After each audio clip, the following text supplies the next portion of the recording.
Allaiter, c'est tout ce que je sais faire. Enfin, tout ce que je pouvais faire. J'étais coincée dans un espace beaucoup trop petit pour moi. Je ne pouvais ni me lever, ni me retourner, ni me mettre debout. Je me souviens qu'un de mes petits, qui était coincé en haut, près de ma tête, et qui ne pouvait pas m'atteindre, était devenu bleu. Je savais pas quoi faire. J'étais là pour lui, mais il ne le savait pas. Il pouvait juste pas m'atteindre, ni même ses frères et sœurs. Il était là-haut tout seul. Peu à peu, il sentait mauvais. Et puis, il était mort. Cette odeur de putréfaction. Cette odeur insupportable. Un jour, on m'a transférée. Ça faisait longtemps que j'étais pas debout. Puis il y avait ces hommes qui ne me regardaient pas, qui me hurlaient dessus, qui ne répondaient à aucune de mes inquiétudes. Ils me tapaient pour avancer toujours plus vite, avec un bâton. Et puis je suis arrivée dans une autre grande pièce. Il y avait un peu plus de lumière. Et il y avait plein de mères allaitantes, comme moi. J'entendais des cris insupportables, des cris de bébés.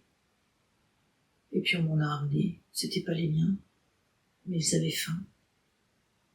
En entendant ces bruits et tous ces cris, j'ai tourné la tête vers l'arrière et j'ai vu des hommes qui enchaînaient torture sur torture. Sur les bébés, les plus faibles, les plus petits. Ils les prenaient à l'envers et claquaient leur petit crâne au sol à plusieurs reprises. Je savais que certains des miens avaient dû y passer.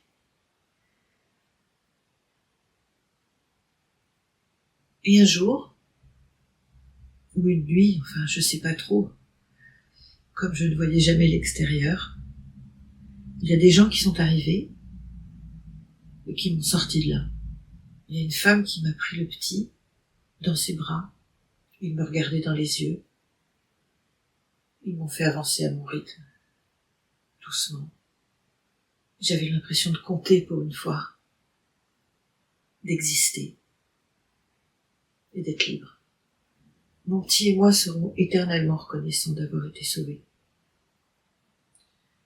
Le voir grandir, se socialiser, courir, manger. Je sais pas si c'est une question de chance. Enfin, j'en sais rien. Mais grâce à ces résistants,